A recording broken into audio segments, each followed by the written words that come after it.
Assalamualaikum warahmatullahi wabarakatuh. Selamat malam Bapak Ibu. Selamat malam saya ucapkan kepada Bapak Ibu tamu undangan dan juga Sobat ISEF pengunjung Indonesia Syariah Economic Festival 2023. Terutama yang saat ini sedang berada di area Talk Show ISEF 2023. Nah, sebelum saya memulai acara ini, boleh dong Bapak Ibu saya pantun terlebih dahulu. Oke, mohon dibantu ya untuk cakepnya Bapak Ibu. Oke. Hujan turun di tengah petang. Pulang dengan sepeda roda 3. Saya ucapkan selamat datang di Talk Show ISEF 2023. Perkenalkan, saya Aina Divani yang akan mendampingi Sobat ISEF di sesi talk show kali ini. Nah, sesi talk show kali ini mengusung tema Bye Bye Pay Later. Boleh dong Bapak Ibu tepuk tangannya terlebih dahulu.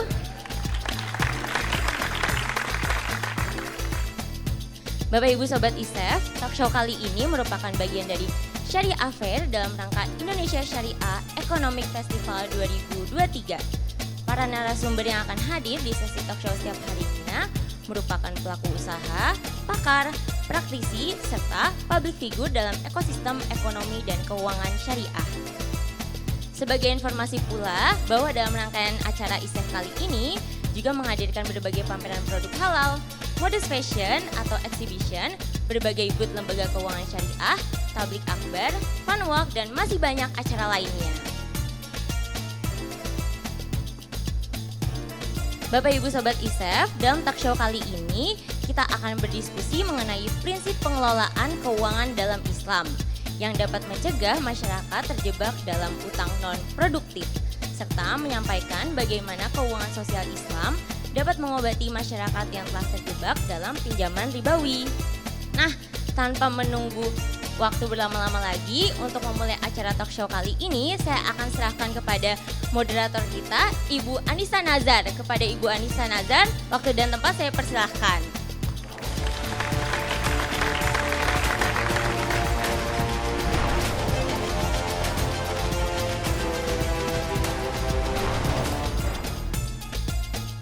Oke, bismillahirrahmanirrahim. Assalamualaikum warahmatullahi wabarakatuh. Aduh, dipanggilnya ibu, kakak dong. Kan kita lagi mau talk show seru-seruan nih malam hari ini. Selamat datang saya ucapkan terlebih dahulu kepada seluruh Sobat ISEF yang sudah hadir di ISEF ke-10 tahun 2023. Masih semangat ya? Ini kayaknya yang hadir ada 1.375 orang. Saya kedengaran nih dari tepuk tangannya ini kayaknya seatnya udah hampir full. Amin ya. Kita akan menunggu lagi beberapa Sobat ISEF yang juga masih mungkin dalam perjalanan. Karena tadi MC-nya ada pantun, saya juga mau ada pantun deh. Cakep ya? Oh belum. Abis download file, jangan lupa di save. Taruh di folder supaya nggak dihapus. Halo, selamat malam Sobat ISEF. Boleh pinjam dulu 100? Ada yang mau minjemin nggak? Ada yang mau minjemin nggak? Nanti saya pay later. Nah loh, padahal judulnya adalah Bye Bye Pay Later, tapi saya malah minta pay later ya. Nah tapi kita akan ini malam hari ini kita akan kedatangan beberapa speakers yang akan memberikan, intinya sih kita akan ngobrol-ngobrol tentang hal-hal yang lagi marak, viral, dan promonya ada di mana-mana nih yang namanya pay later. Mungkin Bapak Ibu seluruh Sobat ISEF juga udah kenal ya, dan ada promonya di mana-mana seperti itu ya. Oke, saya ngintip dulu dari cue card-nya karena saya udah ke page 5 kayaknya.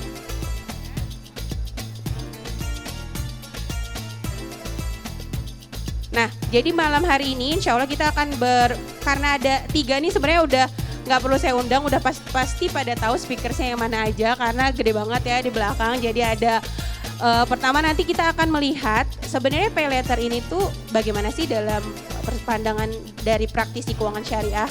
Gimana sih pay later dalam syariah itu ada atau enggak sih dalam syariah? Bagaimana pengelolaan keuangannya? Dan yang paling marak kan sekarang fenomenanya ada di mana-mana ya. Beritanya juga mungkin kita juga selalu ada gitu di dalam feed kita, di timeline kita, bahkan beberapa hari yang lalu pun pengawasan dari regulator juga ada yang melarang ya, ada bahkan dia adalah satu lembaga pemberi fintech yang punya jasa pay letter pun dibukukan gitu. Karena apa? Nah, pada malam hari ini selain kalau udah terjerat terus solusinya gimana? Nah, ini juga akan dibantu oleh salah satu narasumber kita yang sudah datang jauh-jauh dari Jawa Timur. Saya akan undang Bapak Dr.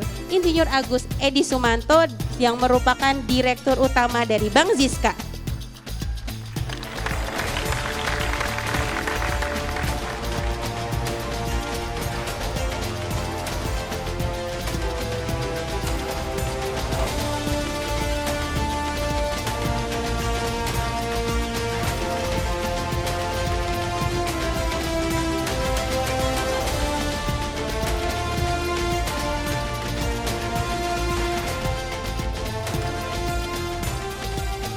Baik, karena masih ada 2 kursi kosong juga. Nah, sebenarnya tema Bye Bye Pay Letter ini, saya sama rekan-rekan saya udah pernah bikin nih salah satu podcast. Ada yang pernah dengar nggak BBC Podcast?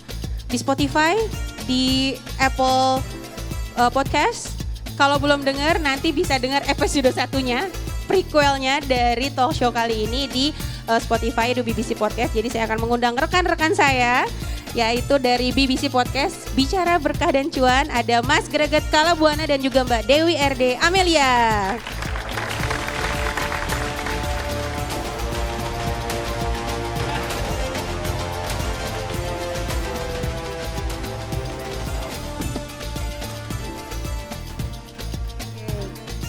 Assalamualaikum warahmatullahi wabarakatuh. Selamat malam Mbak. Saya panggilnya Mbak Amel aja ya, kan kita udah ikrip ya. Oke, jadi namanya panjang tapi nama panggilan sayangnya aku sama Mel, namanya Mbak Amel. Terus juga ada Mas Greget dan juga Bapak Agus ya Pak ya. Iya. Alhamdulillah, apa kabar malam hari ini? Alhamdulillah.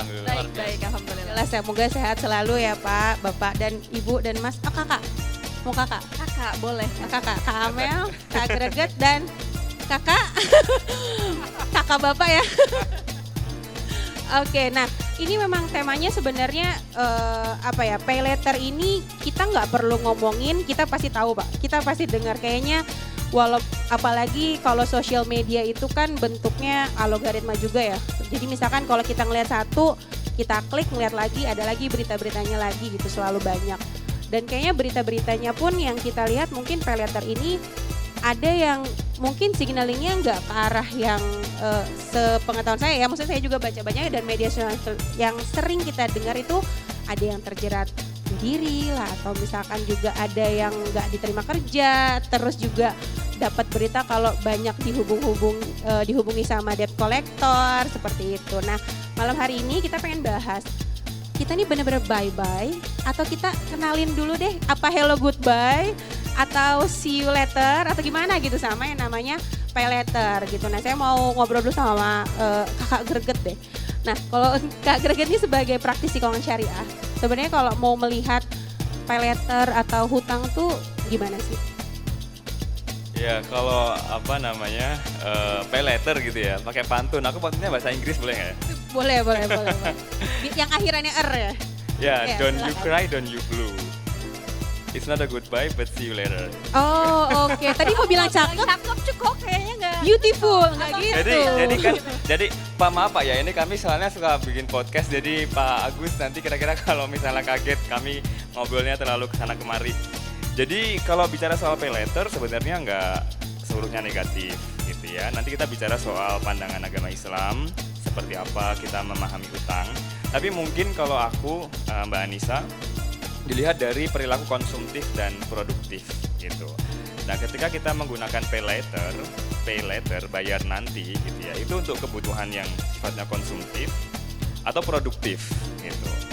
Nah, kalau misalnya itu konsumtif berarti kan hanya untuk memenuhi hasrat ya, keinginan gitu kan. Tapi kalau produktif itu berarti bagian dari survival mode kita gitu. Jadi kita menggunakan pay letter karena ada alasannya gitu. Salah satunya misalnya memenuhi kebutuhan hidup. Misalnya content creator gitu ya, butuh kamera atau iPhone. ya 15 gitu ya. Misalnya kayak Mbak Amel yang tiap ada seri ganti gitu. Nah, itu mungkin kita bisa mengkalkulasi kira-kira nanti dengan ini kita bisa bikin apa nih. Jadi ada produknya, produktif gitu. Jadi ada yang memang diproduktifkan gitu ya dari kebutuhan itu. Tapi kalau dilihat data-datanya sebenarnya biar kelihatan kayak saya nih moderator yang saintifik gitu ya, pakai data gitu, padahal baru baca tadi. Jadi kalau dilihat itu kebutuhan memang yang banyak dipakai itu untuk kebutuhan bayar listrik, kebutuhan untuk misalkan kebutuhan sehari-hari gitu, sebenarnya kebutuhan bulanan mereka gitu untuk survival tadi ya. Dalam Maqasid Syariah kan juga ada ya menjaga kehidupan. Jadi sebenarnya berhutang itu ketika memang hutangnya untuk menjaga kehidupan kita, yaitu dibolehkan ya, berarti ada memang dalam syariah untuk mencapai tadi Maqasid Syariahnya itu. Nah, kalau dalam mengelola keuangan syariah nih, nah kita punya Certified Financial Planner kita nih yang followersnya sudah melalang buana, kontennya juga Mbak Amel. Nah, kalau misalkan mengelola keuangan syariah nih, kira-kira kalau untuk kebutuhan kayak gitu tuh kalau pakai hutang itu gimana sih mengelolanya juga? Masa sih kita untuk kebutuhan terus ke depannya sadean hutang gitu? Gimana, Mbak? Oke, jadi aku coba lanjutkan definisi dari Mas Greget tadi ya. Sebenarnya kalau kita ngomongin buy now pay later, ini nih udah ada dari zaman dulu banget gitu. Jadi kalau misalnya kita ingat kalau mau ke warteg kita kasbon dulu gitu. Kalau mau beli-beli ke toko kita kasbon dulu. Ini kan sebenarnya kayak pay later aja. Kita beli, kita konsumsi sekarang tapi kita bayarnya kemudian. Jadi kalau kita dulu, aku ingat banget nih, ada beberapa teman aku tuh yang ada langganan ke warteg sama nasi padang. Bu, kasbon dulu ya, besok baru dikirim sama orang tua. Ini kan sebenarnya praktek pay later di dunia nyata gitu ya, walaupun nggak pakai teknologi gitu ya. Dan ini sebenarnya ya memang sehari-hari mungkin kita lalui bersama gitu terkait dengan pay later. Nah, dalam konsep financial planning, menurut aku pribadi sebenarnya ketika seseorang udah pakai pay later nih, udah pakai hutang gitu ya, dan itu untuk peruntukannya konsumtif kayak Mas Gerge tadi bilang, ini sebenarnya harus ada yang dievaluasi dulu nih. Apalagi untuk sekedar misalnya bayar listrik atau buat belanja gitu ya. Logikanya ya kalau kita buat belanja sama bayar listrik aja ngutang nih berarti ada yang salah nih sama keuangan kita. Jadi harus ada yang dievaluasi dulu. Apa aja yang dievaluasi? Yang pertama dari spending kita nih. Kita ada pengeluaran-pengeluaran yang boros banget nggak ya?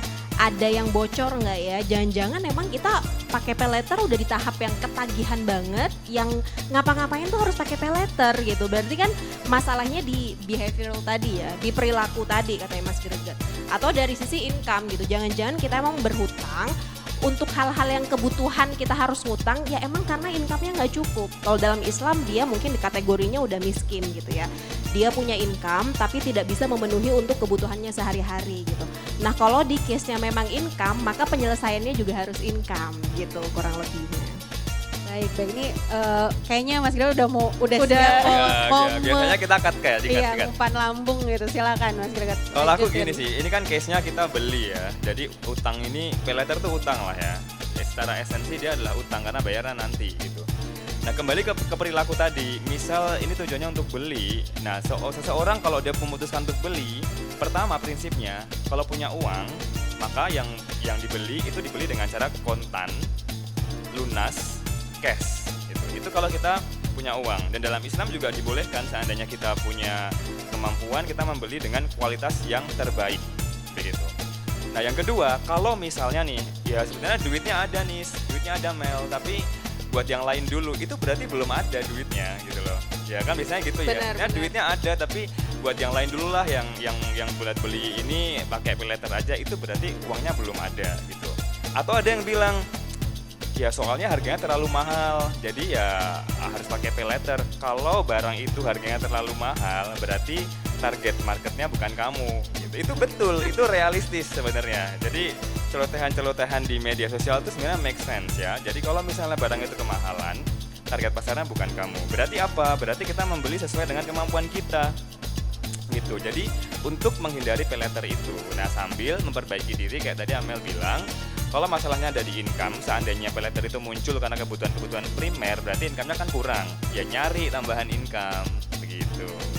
Oke, menarik nih. Tapi ini kan saya mau mengundang juga nih Pak Agus nih sebelum. Jadi Pak Agus ini dari Bang Zizka nanti mungkin bisa di-share juga ya Pak di program-program yang dilakukan Bang Zizka ini seperti apa. Tapi mungkin kalau permasalahan di kota-kota besar aja, bukan kota-kota besar. Maksudnya di Jakarta kayaknya viralnya seperti itu ya Pak, karena media-media sosial yang kita lihat tuh kayak gitu. Tapi kalau tadi menyambung lagi kata Amel bilang kalau pay letter ini udah ada dari dulu gitu. Ibaratnya bahkan nggak dari dulu dan masih eksis sampai sekarang tapi nggak didata aja. Kayak misalkan nanti ibu-ibu ada yang udah belanja di sini? Siapa yang udah belanja? Angkat aja tangannya nggak apa-apa. Nah di sana udah banyak ya. Jadi sekalian promo di Ruang Cendrawasih ada lebih dari 300 UMKM fashion. Di depan ada produk-produk UMKM yang snack, makanan dan di ujung ada kuliner basah. Nah kalau misalkan yang kalau yang udah habis belanja nih, misalkan bisa pakai kris ya. Terus temennya ini harus ada cash nih. Terus temennya nggak bawa cash lebih. Pakai duit lo dulu ya. Nah itu adalah the simplest Pay letter juga. gitu ya. Nah apakah kita ready untuk bye-bye? Nah itu artinya kalau misalkan pakai punya teman aja dulu, kalau emang mampu tinggal diganti gitu kan ya Mas Greget ya sebenarnya. Jadi kalau emang kita mampu ya langsung dibayar aja seperti itu. Nah tapi saya menarik juga nih kalau case-nya di daerahnya Pak Agus, kalau di Jatim itu menghadapi hal yang sama atau mungkin boleh di-share juga Pak, kalau di Jatim ini bentuk-bentuk yang pay letter atau mungkin ke pinjol gitu ya Pak ya, atau mungkin pinjaman lainnya bisa di-share juga mungkin Pak Agus. Iya, terima kasih. Jadi Mbak Nisa, Bang Siska ini kalau saya mendengarkan Mas Greget dan Mbak Amel tadi tuh, kami justru menjadi dokternya.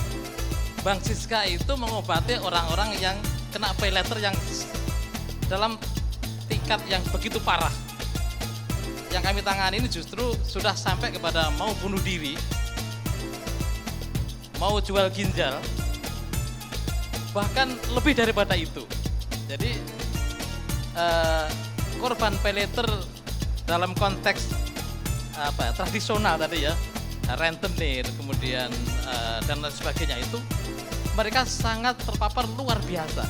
Yang kami tanganin kebetulan semuanya itu adalah pelaku ultra mikro. Jadi sangat kecil sekali. Kalau UMKM di sini kan lumayan bisa jualan di sini sudah luar biasa. Yang kami tangani ini yang jual di pasar-pasar tradisional, yang di emper-emper toko, yang di depan rumahnya dan sebagainya itu. Dan mereka itu terjerat pay letter kalau model sekarang begitu. Sangat dahsyat. Kalau bahasa kunonya itu adalah rentenir. Satu orang itu bisa sampai 10. Kami menjumpai sampai 40 rentenir, bayangkan saja. Seorang pelaku usaha mikro, ultra mikro, begitu dia kena goncangan sedikit, ya, misalnya kan anggaplah jual nasi pecel begitu. Ketika tidak ada gangguan apa-apa, maka jualan dari ultra mikro ini normal-normal saja. Dia bisa menghidupi keluarganya, kemudian dia bisa beraktivitas bagaimana mestinya. Tapi ketika ada keluarganya yang sakit dan harus ke dokter, maka modal usahanya menjadi hilang. Kemudian kemana dia lari? Mestinya ke bank. Tapi kan nggak bankable. Ini kan laporan keuangannya tidak ada, kemampuan entrepreneurship-nya juga kurang, catatannya juga tidak ada. Maka begitu datang ke bank pasti tolak. Terus kemana kalau begitu? Ya ke malaikat rentenir tadi itulah. Ya. Dia tanpa ngisi form, tanpa ada assessment, tanpa ada investigasi, tinggal tanya, kamu perlu berapa? Langsung dikasih uang. Luar biasa. Begitu mudah, begitu cepat dan dahsyat. Tapi itu di awalnya. Ketika di akhirnya, kami pernah menghitung. Jadi Bapak sekalian, rentenir yang kami hadapi ini mengenakan tingkat bunga dari 300% per annum sampai dengan 1000% per annum. Bayangkan Mbak Nisa, ketika usaha ultramikro ini yang tadinya bisa mencukupi keluarganya, begitu terserap dengan tingkat bunga di atas 100%, apa yang terjadi kira-kira? Income-nya semakin berkurang, sehingga kalau dia daya belinya juga semakin turun. Kemudian untuk memenuhi kehidupan keluarganya juga berkurang.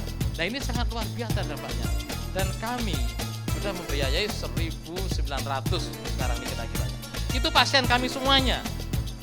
Dan alhamdulillah riset kami dari data yang kami miliki itu 65% berkurang. Artinya dengan sistem yang kami terapkan di dalam Bank Siska ini bisa mengurangi tingkat ketergantungan per trader sampai dengan 65%.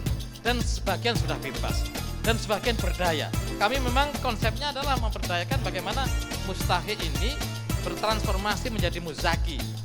Nah ini yang sedang kami gagas dan alhamdulillah program itu cukup berhasil. Sehingga kenapa di beberapa daerah sudah ditiru, sekarang ada di 7 kabupaten. Kemudian kemarin dari teman Jakarta juga datang ke tempat kami belajar, dari Jawa Tengah, dari Sumatera, dari beberapa daerah sudah pada belajar terkait dengan bagaimana Bank Siska ini mengobati pay later yang dasar tadi. Saya kira begitu. Oke. Sebelum lebih lanjut, kita ngejelasin gimana cara Bang Siska sebagai dokter memberikan solusi dan obat dan resep-resepnya gimana ya Pak. Saya mungkin balik lagi, jadi sebenarnya pay later itu udah dengan skema yang sama, cepat, mudah. Orang-orang tuh kayaknya sekarang pengennya yang cepat, mudah kayak mie instan kan. Mie instan 5 menit jadi. Apalagi ini cepat, mudah, langsung mau berapa. Kalau kata Pak Agus kan mau berapa, lo jual gue beli gitu. Lo mau minta gue ada, mau apa kasih deh mau apa. Persis sama kayak yang pay later atau pinjol online sekarang. Iya nggak ibu-ibu? Kalau lagi mau check out toko orang, kira-kira payment yang di keluar duluan, payment yang apa? Yang paling atas apa? Pay later, padahal Kok tahu? Kok tahu? kok tahu? Kan saya sering check out. Tapi Bukan. bayarnya pakai Udah bank pernah syariah gitu dong. Oke. Oke. Cakep Bu. Cakep tapi bukan pantun. Check out pakai bank syariah. Nah itu ya. Nah itu mudah banget. Jadi kadang kalau kita nggak sadar, kita langsung oh ya pay later, buka. Udah gitu nggak dibaca dan ibaratnya mau skema cepat aja. Dan semuanya tuh iklannya masif banget di mana-mana. Di YouTube mau nonton yang kita mau gitu ya, lihat iklannya ada dulu. Mau di skip kok menarik. Dan kayak 3 detik pertama kita langsung pengen apalah itu adalah ya iklannya banyak ya Pak ya. Nah sebenarnya itu juga tradisional udah ada ternyata. Dan marketing itu terus ada sampai sekarang. Nah walaupun ternyata kalau lihat case-nya Pak Agus tadi kan untuk produktif ya. Sebenarnya untuk produktif, untuk dia usaha. Tapi kembali lagi kalau misalkan ternyata gimana secara mindset gitu Mas Greget. Kalau misalkan kita mau ngutang tapi udah kecanduan. Terus kayaknya saya aman-aman aja. Tapi apakah kan selalu aman-aman aja? Nah itu Kalau ini mungkin perasaan was-wasnya itu ya. Nah ada satu hadis ya kalau nggak salah Pak ya, yang bahwa sebenarnya kita hidup dalam kondisi yang aman, tapi kita sendiri yang menjadikannya terasa diteror, kayak diteror gitu. Yaitu apa? Yaitu dengan utang tadi. Jadi jangan kemudian karena pay later itu mudah dan menjustifikasinya gara-gara itu untuk produktif, terus kemudian kita dengan mudahnya mengambil keputusan untuk ambil pay later atau pinjol gitu. Jadi setiap keputusan keuangan, mau belanja, mau beli, atau mau ngambil utang gitu ya, itu harus dengan penuh kesadaran. Nah kesadaran ini diikuti dengan perencanaan dan penghitungan. Misalnya, kalau saya mau berusaha gitu ya, atau berusaha mungkin agak rumit hitungannya. Saya mau beli gitu ya, dengan pay later. Saya harus mengira-ngira juga berapa sih gajinya gitu, setiap bulannya itu berapa pemasukannya. Apakah mampu saya menyisihkan minimal sekian persen dari penghasilan saya untuk membayar cicilan pay later tadi gitu. Nah itu adalah bentuk perilaku keuangan yang bertanggung jawab gitu. Jadi dia itu punya utang tapi dia juga mikir gimana cara untuk membayarnya. Nah sayangnya sekarang orang-orang tuh kadang nggak mikir sampai sana gitu ya.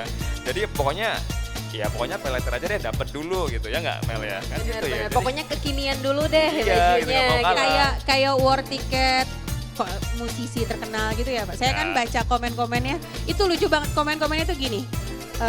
Angkat KTP-mu teman-teman dan selfie. Itu untuk apa? Untuk syarat pinjol dan lain. Semudah itu. Jadi tinggal selfie pakai KTP. Nah itu kayaknya sangat mudah banget gitu. Tapi dia cuma mikir apa tadi? Mikirnya pendek. Iya. Untuk aku bisa nonton konser. Ya, Kayak dan gitu-gitu. itu kan kalau dari sisi orang yang ngutang ya, jadi yang pengguna pay later sama pinjol. Tapi sebenarnya ada juga kewajiban dari si yang punya piutang gitu. gitu. Bahwa kalau kita misalnya nih teman kita ngutang ke kita nih, Amel ngutang ke saya gitu ya. Nah ada kewajiban di saya untuk nagih sebenarnya. Betul. Jadi kalau misalnya saya nggak mau nagih tapi terus mengungkit-ungkit dan menunggu, itu sebenarnya saya juga salah. Jadi saya harus nagih terus sampai Amel mau bayar. Kecuali kalau yaudahlah udah capek ikhlasin. Ya udah gitu kan, saya bayar Mel gitu, udah gitu aja. Ini berapa Jadi ada Mel yang udah kewajiban. diikhlasin Mel? Udah ikhlasin berapa? Banyak tuh buat modal podcast kan BBC. Ya jadi gitu. Jadi orang yang punya utang itu wajib bayar, tapi yang punya piutangnya dia juga wajib nagih. Kalau nggak mau nagih, ikhlasin. Gitu. Dari sini ada Bapak Ibu yang mungkin biar kita lanjut ngobrolnya lebih cair. Kalau misalnya ada yang mau nanya bisa, waduh menarik nih, ada banyak pertanyaan, silakan. Ada teman-teman panitia. Kita sambil tanya nanti kita akan balik lagi lanjut ngobrol lagi ya, biar nggak saya doang aja gitu yang nanya. Silakan mungkin yang mana? Oh itu tuh ibu-ibu yang sangat berseri-seri banget berkerudung biru di belakang sana. Yang kedua, baris ketiga. Ah iya. Sangat berbinar-binar sekali matanya. Saya tapi bukan mau pay letter kan, Bu? Oh ya, oke. Silakan Bu tanya pertanyaannya. Assalamualaikum warahmatullahi wabarakatuh. Nama aku Farah. Simpel sih. Tadi kan disebut kan pay letter termasuk rentenir. Berarti kalau pay letter jadi termasuk riba juga. Dan yang kedua, kemarin ada yang nanya ke aku. Saya juga bingung sih jawabnya. Kayak kemarin ke pameran itu umroh dan haji ada cicilan kayak utang. Dan temanku nanya, bagaimana dalam hukum Islam kalau umroh dan haji itu maksudnya hukumnya seperti apa di dalam agama Islam? Itu aja sih. Terima kasih. Terima kasih Ibu Farah tadi ya. Oh, Farah ya, benar ya Bu ya. Nah, pertanyaan Ibu ini adalah sebenarnya jawaban. Maksudnya inti dari obrolan kita ini adalah memang membahas tentang ya rentenir, riba dan lain-lain, dan itu juga sebenarnya salah satu nilai syariah yang terus kita pegang ya Bu ya, untuk bisa menghindari riba gitu, nilai-nilai prinsip ekonomi syariah. Dan kayaknya itu tagline dari Bang Ziska juga ya Pak ya. Saya Ya, bingung betul. mau menyerahkan pertanyaan itu ke siapa karena masing-masing pembicara ini punya view-nya masing-masing dan kompeten untuk menjawab itu. Tapi saya mau ke Pak Agus dulu mungkin ya, karena tagline-nya Bang Ziska apa Pak? Membangun ekonomi tanpa riba. Nah, silakan Pak. Masya Allah. Baik. Dua berarti ya Pak pertanyaannya tadi yang tentang riba sama yang tentang umroh mungkin bisa di-share. Iya, yang umroh dulu aja ya. Jadi umroh dan haji itu salah satu syarat yang dilupakan adalah mampu dulu. Artinya kalau tidak mampu ya jangan umroh karena tidak menjadi wajib. Ketika orang yang tidak mampu, badannya sehat, kemauannya kuat dan agamanya bagus ya, tapi ketika tidak mampu dari sisi finansial, nyun sewu, ini juga sebenarnya belum masuk dalam wajib, sehingga menurut hemat kami tidak perlulah ibadah terus utang-utang begitu ya. Menurut saya tidak demikian. Walaupun itu boleh gitu kan ya dalam batas tertentu, aturan tertentu. Tapi menurut hemat kami, ketika kita semua belum mampu melaksanakan ibadah haji karena keterbatasan dana, ya sebaiknya nabung aja dulu gitu kan. Akhirnya gitu Mbak Amel ya. Kemudian yang tadi apa tadi? Yang pertama kalau pay letter, Oke. apakah simpelnya gini ya Bu ya, pay letter sama dengan rentenir sama dengan riba gitu ya? Gitu Pak. Iya. Tidak harus menurut saya. Karena program Bank Zika itu pay letter juga sebenarnya. Gimana tuh Pak? Nah, Ini kayaknya program Bang Ziska ya Pak ya? iya, Kita hold dulu boleh Pak? boleh. Nah kita tanya dulu yang lain karena itu yang paling menarik. Bikin yang pengen saya penasaran tanya ini ya. Oke. Ya, kayaknya Keren nih banget Amel- moderator kita hari ini ya. Tepuk tangan Alhamdulillah. boleh dong. Terima kasih. Ternyata ada pay letter yang tanpa riba gitu kan. Nah itu dia. Nah jadi nggak sama dengan Bu. Kita tunggu ya. Lanjut dulu mungkin Amel atau Greget ada view lain nih tentang pertanyaannya dari Mbak Sarah tadi. Oke. Mbak Farah tadi. Aku coba ngasih sudut pandang dari aku ya gitu ya. Untuk pertanyaan kedua tadi saya sangat sepakat nih terhadap Pak Agus bahwa yang namanya haji dan umroh ini memang untuk yang mampu, baik kita mampu secara fisik dan mampu secara finansial. Tapi kalau tadi pertanyaan Mbak Sarah, kok sekarang ada ya travel haji dan umroh yang mungkin kerjasamanya sama lembaga keuangan syariah nih gitu ya. Mungkin ada beberapa juga ya standnya di sini gitu ya yang menyediakan pembiayaan syariah terhadap haji dan umroh.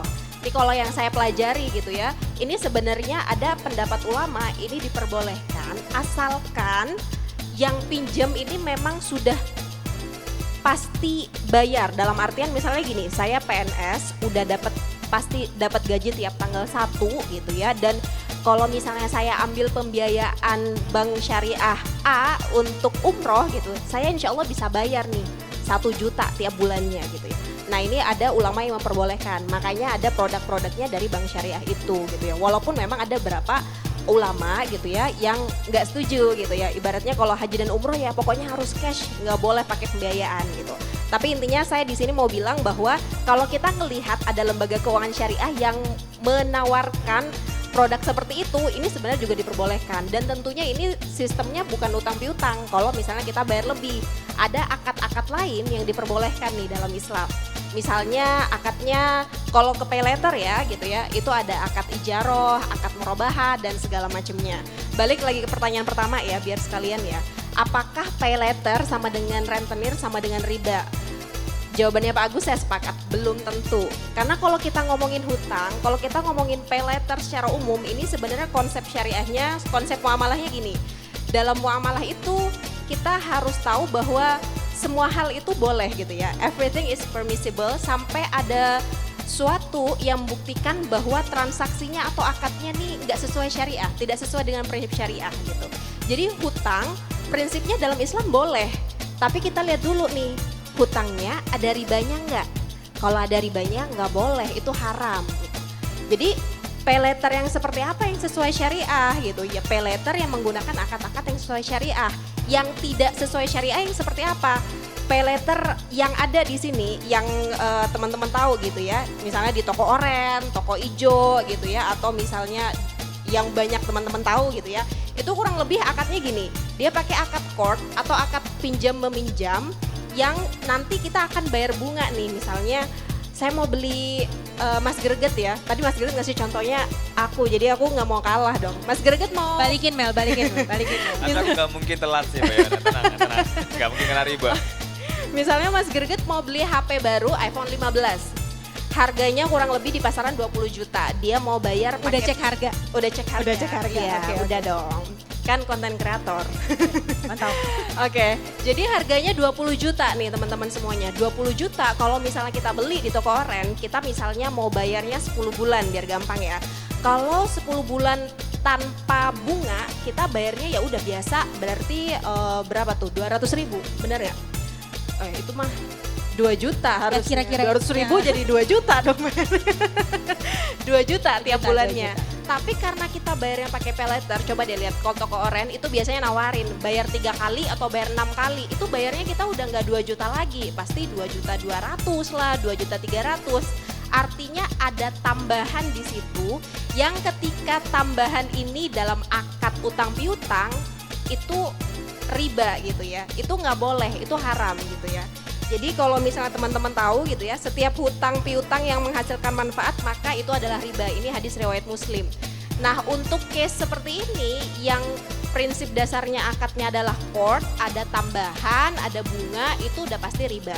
Kalau misalnya saya, tadi Nisa juga udah praktekin ya, kalau misalnya check out pasti yang ditawarin yang cicilan dulu gitu ya. Dulu. Nah ini benar banget, jadi kalau misalnya kita check out sesuatu, jilbab deh gitu ya, harganya mungkin 200.000 gitu ya. Itu dikasih opsi cicilan 3 kali, kita nyicil tapi ada bunganya 4%. Atau kalau mau nyicilnya 6 bulan, bunganya 5% tiap bulan. Plus ada 1% untuk biaya layanan. Plus kalau kita telat bayar itu ada denda senilai kurang lebih 5% kalau nggak salah. Nah ini udah jelas banget ya, ini artinya riba. Karena dari awal nih akadnya court gitu, utang piutang. Itu semua yang ada, hampir semua yang saya pelajari gitu ya. Itu yang ada sekarang yang banyak digunakan deh, intinya itu adalah akad court yang pakai sistem bunga gitu, which is itu haram gitu. Nah seperti apa yang diperbolehkan? Ini masih ada nggak waktunya buat Oke. Mainkan aja masih lama Oke. kita sampai jam sampai tutup. Lanjut. Oke. Jadi akadnya yang diperbolehkan itu seperti apa? Iya. Akad pay letter yang diperbolehkan itu pertama adalah kita pakai akad ijaroh. Jadi sistemnya adalah pihak penyedia pay letter dia nyediain sistem aplikasi dan kita sebagai pengguna gitu kita nyewa lah aplikasinya. Jadi kita bayar fee ujrohnya. Misalnya dari setiap kita menyewa layanannya kita bayar 4% gitu. Nah ini sebenarnya ada loh fintech syariah yang juga udah legal gitu ya, dilegalkan juga oleh OJK yang mengeluarkan pay letter juga, pay letter syariah Pay letter dengan syariah. menggunakan akad ijaroh Akad ini. ijaroh. Walaupun kayaknya nggak banyak yang tahu ya, karena Nah, kan nggak banyak yang tahu. Oke. Ada booth Asosiasi Fintech Syariah Indonesia di sana. Jadi mungkin nanti Bapak Ibu juga boleh bisa tanya ya. berkunjung ke sana, langsung nanya fintech apakah itu? Silakan. Atau dijadiin kuis kali. Nanti jawabannya bisa di MG kita. Nah itu, jadi yang pertama tadi bisa pakai akad ijaroh gitu ya.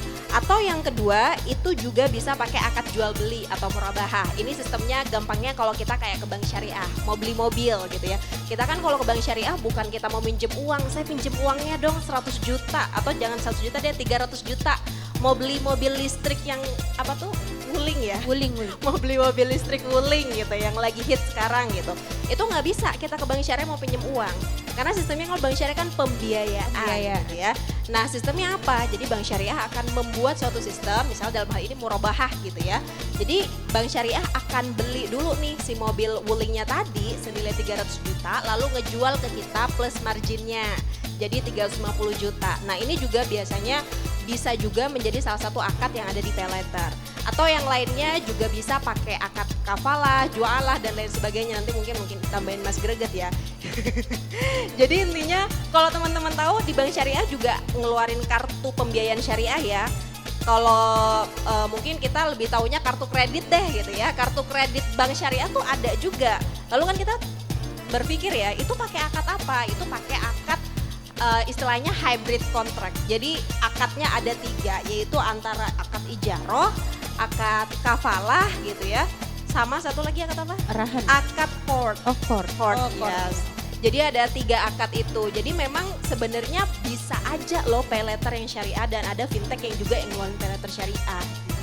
Oke. Ini udah lengkap 3 SKS ya tentang pay letter syariah dari Ibu Dewi Ratna Dian Amel ya. Terima kasih loh sudah sangat kasih. komprehensif. Mas Greget mau menambahkan? Enggak, udah cukup. Udah cukup. Udah dibareng sama Amel. Sudah di orang. Bener nih, nggak mau nambah lagi nih? Enggak, udah Udah. benar tadi. Jadi memang kalau di dunia syariah, ekonomi keuangan syariah gitu ya, alhamdulillah di Indonesia itu segala yang di konvensional itu sudah ada alternatifnya. Sebagian besar sudah ada alternatifnya. Bank syariah, bank ada bank syariah gitu kan.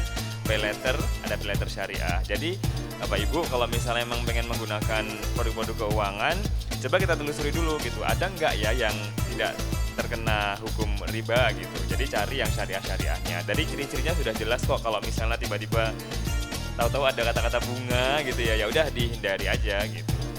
Atau ditahan belinya nanti, nabung dulu. Oke, ini udah secara tidak langsung sebenarnya pertanyaan Mbak Fahri ini pertanyaan saya. Jadi saya agak bingung nih pertanyaan apa lagi yang saya harus tanyakan ya. Jadi kurang lebih memang pembahasan tadi itu edukasi-edukasi dari Mbak Amel juga tadi banyak ya tentang literasi-literasi HR. Mungkin teman Bapak Ibu dan seluruh Sobat ISEF juga bisa mengunjungi islandnya BI dari Departemen Ekonomi dan Keuangan Syariah.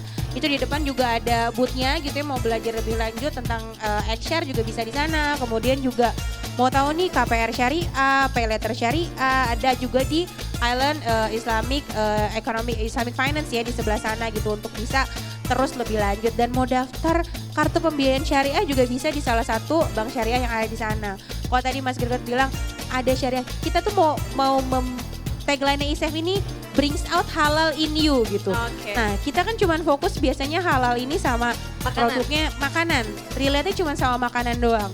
Nah kalau makanan tuh kayaknya harus dilihat banget gitu, logo halalnya nih harus ada nih. Nah sekarang kita coba cek masing-masing juga dompet kita, tabungan kita, bermuamalahnya kita, apakah kita sudah memakai produk-produk keuangan syariah yang juga sudah sesuai dengan prinsip syariah. Kurang lebih seperti itu ya. Nah lanjut kalau begitu mungkin satu pertanyaan lagi dari floor sebelum kita balik ke sini. Oke silakan masnya yang pakai Wastra Indonesia. Silakan boleh dibantu tim ya. Khas mana ini Mas? Iya.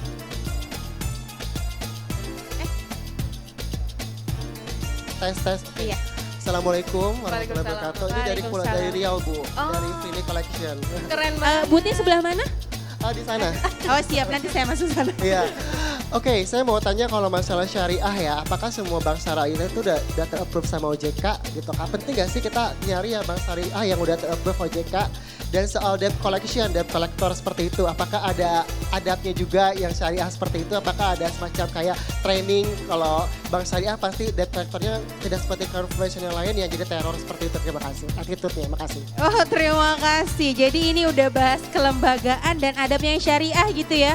Jadi nggak cuma namanya aja bank syariah, tapi juga adabnya juga gitu ya, syariah atau enggak debt collectornya. Saya tahu ini harus menunjukkan ke siapa jawaban pertanyaan ini. Silakan Mbak Amel. Kita lanjut kuliah SKS kedua. Nanti mungkin lanjutannya Kita ditambahin SKS tentunya Mas sama. Greget ya. Sorry, tadi pertanyaan Pertanyaannya untuk bank syariah ini apakah kita harus mencari bank syariah yang dia bersama OJK, terus juga yang syariah ini tuh debt collector. apakah secara adabnya juga harus Oke. menilaikan syariah juga? Ya, gitu. Oke. Kalau pertanyaan pertama, bank syariah harus yang legal sama OJK wajib gitu ya. Seluruh lembaga keuangan yang kita pakai, baik itu bank, baik itu kita mau investasi syariah deh gitu ya, atau misalnya kita fintech dan lain sebagainya, itu kalau kita muslim ya, kalau saya bilang wajib pakai yang syariah. Karena kalau kita ngomong tadi ya, ISEF tadi, syariah gitu ya, sebenarnya syariah kita nggak hanya ngomongin makanan, nggak cuma ngomongin kita tutup aurat aja gitu ya dan segala macamnya, tapi pastikan juga transaksi-transaksi keuangan itu juga harus sesuai dengan prinsip syariah gitu ya. Nah, bank syariah yang memang legal, terdaftar, diawasi sama OJK itu gampang banget sebenarnya. Jadi memang setiap logo-logo bank itu kalau kita datang ke cabangnya itu udah ada wajib tuh terdaftar dan diawasi OJK gitu ya. Dan itu banyak gitu ya, di Indonesia itu bank umum itu kurang lebih itu udah hampir 100 ya kalau nggak salah update-nya mungkin Mbak Nisa silakan kalau ada update terbaru Kalau gitu ya. bank umum ya? Bank umum ya, dan bank syariahnya sendiri itu kurang lebih kayaknya sekarang di posisi 12 atau 13 ya guys. Ya 13 ada bank syariah, jadi memang pilihan kita tuh banyak banget gitu ya. Di daerah-daerah gitu juga udah ada nih, misalnya Riau gitu ya, BPD Riau itu juga ada UUS-nya, unit usaha syariah yang memang kita bisa nih ke pembiayaan UUS itu yang juga udah sesuai dengan syariah dan tentunya itu juga legal gitu ya, diawasi sama OJK gitu.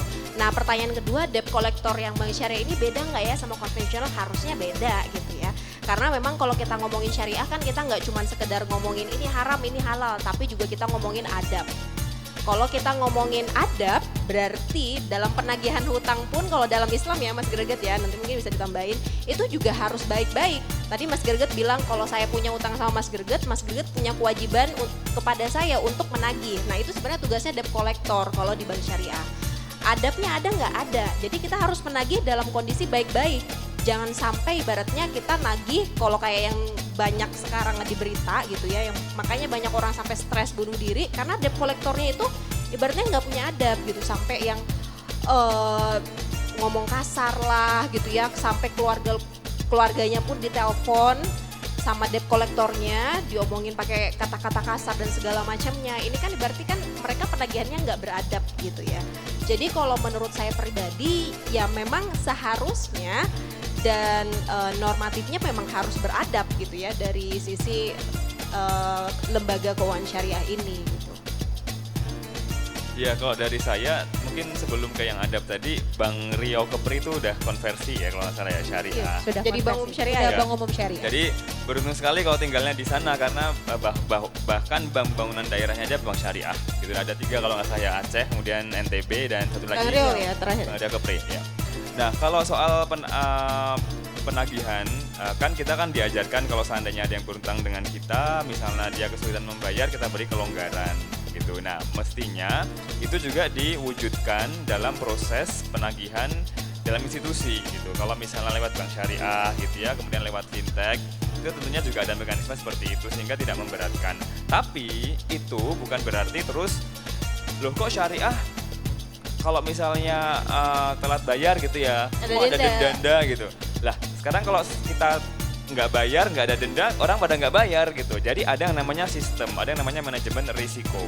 Nah bedanya kalau misalnya di bank syariah atau lembaga syariah yang lain, denda misalnya telat bayar atau nggak bayar-bayar kena denda, dendanya tidak masuk sebagai pendapatan si lembaga keuangannya. Tapi dendanya itu masuk sebagai dana sosial nantinya, jadi diberikan ke masyarakat dalam bentuk misalnya infrastruktur begitu ya.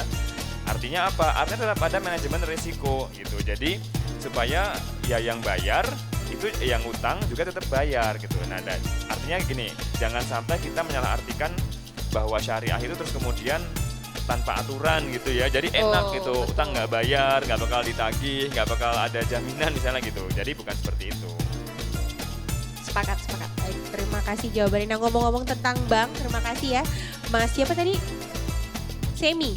Iya, dari Riau ya, keren banget itunya kainnya. Nah, ngomongin tentang soal bank, nah ini kan Pak Agus CEO dari Bank Ziska nih Pak. Nah, saya mau eksplor lebih lanjut sebenarnya Pak, yang tadi Bapak, apa yang dilakukan Bank Ziska sebagai dokter? Nah ini nih resep-resep dari Bank Ziska yang sudah dilakukan gitu ya di Jawa Timur. Mungkin Bapak bisa share juga nih Pak beberapa kisah-kisah menarik yang ada terjadi di Jawa Timur gitu dan bagaimana dari Bank Ziska ini bisa menolong seperti itu Pak. Ya, mungkin saya akan jelaskan dulu tentang konsep Bank Ziska. Iya Pak. Jadi bisnis yang dilakukan Bank Ziska ini adalah berdasarkan Quran Surah Al-Baqarah ayat 278-80. Itu prinsipnya seperti itu. Ada yang apa? Al-Baqarah 278, 280. Dapat hadiah ya. Dapat hadiah. Jangan Google. Kalau Google saya juga bisa. Ayo 278 atau ayat tentang apa gitu ya Pak ya? Iya. Tentang apa? Saya jelaskan singkatnya saja lah, singkatnya aja. Oke. Ada yang ngacung, Oh ada ada yang Pak. ngacung. Ada yang mau jawab Pak? Silakan. Ayat tentang apa? Ayat tentang riba. Namanya siapa? Namanya Pak Ik dari Institut Tazkiyah. Masya Allah. Saya kakak kelas kamu. Silakan hadiahnya. Mantap. Lulusan Tazkiyah memang lulusan ekonomi Islam. Bukan Ibu Anissa ini dosennya ya Mas Greget. Dosen kita Masih semua, hafal kan? berarti ya ayat-ayatnya ya. Soalnya ujiannya ujian surat itu Pak. Jadi pasti hafal Pak anak Tazkiyah. Baik. Silakan Pak dilanjutkan. Jadi konsep bisnis kami adalah Quran Surah Al-Baqarah ayat 278 sampai 80. Yang pertama adalah di dalam 278 itu intinya saja tentang terkait kami. Harus berbisnis, harus meninggalkan riba. Itu konsep kami. Sehingga di bisnis kami nggak ada riba sekalipun. Yang kedua adalah pokok kembali pokok. Yang ketiga ayat kedua nya ketika yang berhutang berhalangan kasih tangguh. Kalau perlu disedekahkan, itu yang kami lakukan semuanya. Jadi sehingga kenapa Bank Ziska itu memberikan pembiayaan tanpa bunga, tanpa denda, tanpa biaya. Itu. Kemudian kalau yang pinjam tadi itu kena musibah, kemarin di Covid ada musibah, meninggal dunia, langsung lunas. Tidak hanya itu Mbak Mel. Jadi teman-teman Bank Ziska itu ketika memberikan pembiayaan tanpa bunga, tanpa denda, tanpa riba, tanpa biaya, tanpa yang lain tadi itu masih diberikan pendampingan, masih diberikan pemberdayaan. Kita dorong, kita latih, kita dampingi, kita berikan bagaimana cara menyusun laporan keuangannya, bagaimana cara packagingnya, bagaimana marketingnya. Kami punya showroom gitu di Ponorogo itu untuk menampung produk-produk mitra yang kami biayai. Kalau nggak bisa menjualkan, kita jualkan. Kami dari marketingnya juga. Jadi kami memberikan layanan sangat tuntas. Sehingga kenapa beberapa yang menjadi pasien kami cepat sembuh. Kami tidak memberikan pembiayaan terus kemudian dibiarkan begitu saja. Kami berikan pembiayaan, kita monitor dan sebagainya. Bahkan pay letternya tadi itu adalah pay letter yang fleksibel. Ngangsurnya kapan silahkan, besarnya berapa silahkan. Dan hebatnya kami sampai hari ini NPL-nya 0, NPF-nya 0. Kami tidak memberikan harus bayar sekian, silakan. Bayarnya kapan, besarnya berapa, kami silakan. Begitu fleksibelnya.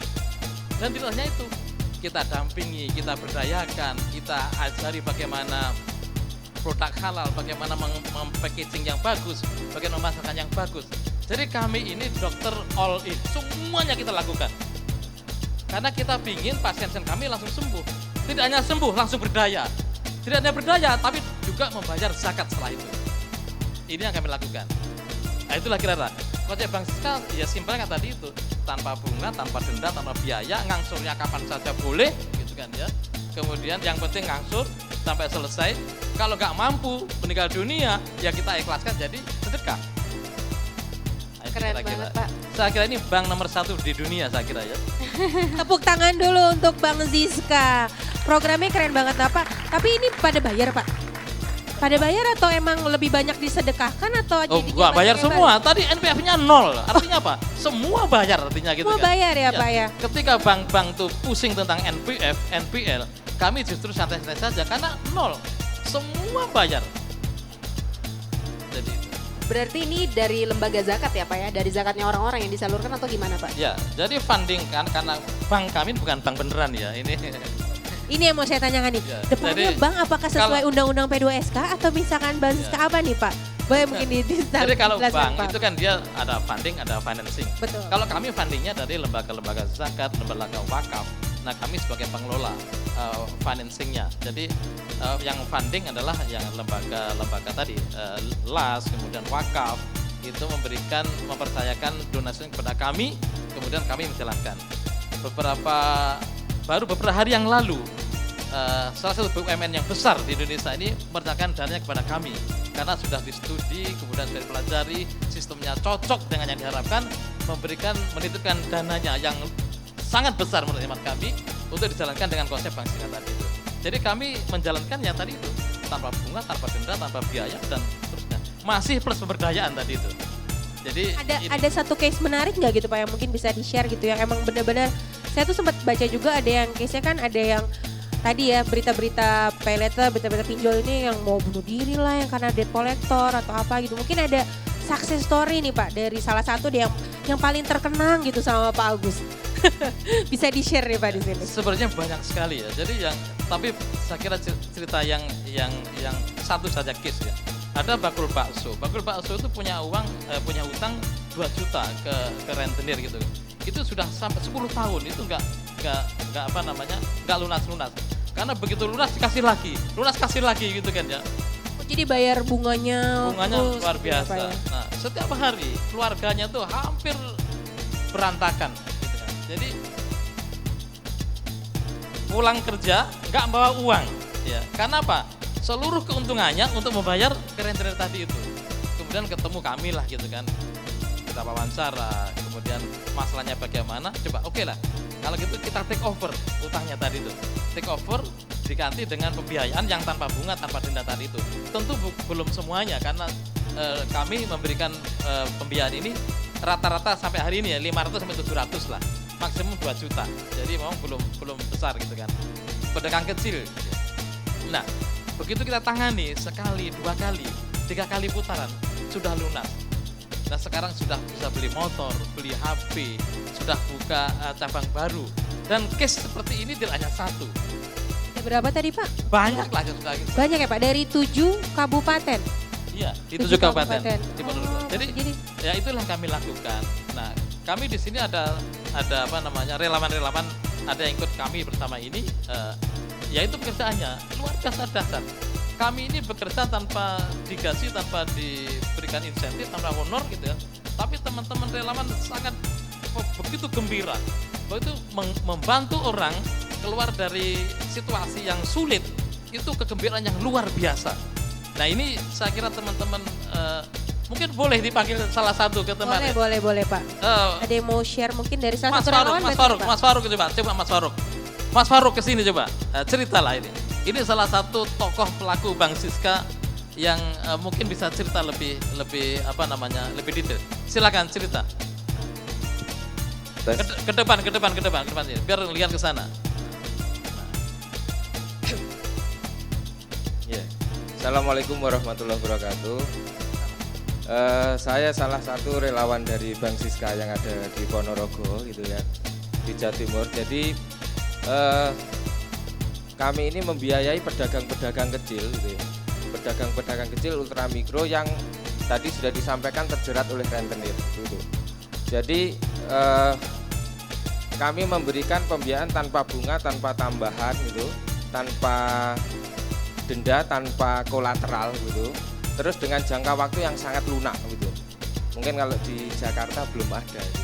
Jadi rata-rata per bulan Rp100.000 cicilannya. Jadi uangnya itu pasti muter. Jadi kalau dia usaha begitu, terus dia itu dengan cicilan 100.000 per bulan pasti orang itu pasti bisa bayar lah gitu. Karena dia usaha setiap hari.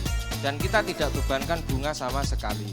Nah saat ini kita kalau di Ponorogo standingnya sekitar hampir 500 juta. Jadi uang yang tersebar itu di UMK yang ada di Ponorogo. Nah kita sudah ada tadi saya koreksi Ustadz Agus ada 11 kabupaten kota di Jawa Timur. Jadi mohon tepuk tangan ya untuk Bang Siska. Jadi Bang Siska ini sudah tersebar di sekitar 11 kabupaten kota di Jawa Timur. Yang awalnya cuman memberikan pembiayaan sekitar 4 juta saja. Nah, rata-rata 300.000 dan alhamdulillah kami tadi juga membawa beberapa relawan tadi betul bahwa relawan kami ini rata-rata mengampu 50 mitra. Jadi 10 sampai 50 mitra pembiayaan atau dalam bahasanya bank nasabah. Jadi hal inilah yang terus membesar begitu Bang Siska ini dan memang kami fokus kepada para usaha ultramikro kecil yang mereka tidak bisa mengakses ke perbankan, mereka tidak bisa mengakses ke pembiayaan yang ramah gitu, keuangan yang ramah dan kalau bahasanya Prof Nafik itu adalah pasar ta'awun. Jadi ta'awunnya lembaga keuangan itu adalah dengan filantropi keuangan sosial Islam dan itu satu-satunya sementara di Bang Siska ini. Insya Allah begitu. Saya kira itu. Tepuk tangan yang sangat meriah ini dengan usaha-usaha. Terima kasih Pak siapa tadi? Pak Faruk. Pak Faruk ya, salah satu relawan dari Bang Siska. Bang Siska. Wah terima kasih. Ada yang mau ditambahkan lagi mungkin Pak? Iya, Pak Agus? kami karena kami bekerjanya adalah lebih ke sosial ya. Kami mengoptimalkan relawan-relawan yang memang berjuang untuk visi yang sama dengan kami. Ya, jadi setiap relawan tadi mengampu 50, 75, ada juga ya, ada yang 10 juga ada dan cukup banyak. Kami ada sekitar 50 relawan ya, untuk itu. Dan mereka itu bekerja dengan gembira luar biasa, tanpa digaji, tanpa dikasih honor, dengan gembira. Karena apa? Bisa menolong sesama yang sedang terjerat masalah dan sedang memberikan masalah. Nah, satu lagi Mbak Nisa yang kami sampaikan. Pembiayaan yang kami berikan adalah pembiayaan kepada lembaga yang sudah punya usaha memang. Kami tidak memberikan pembiayaan untuk beli HP, beli ini dan sebagainya tadi itu. Kami tidak sama sekali. Kami betul-betul memberikan pembiayaan yang produktif.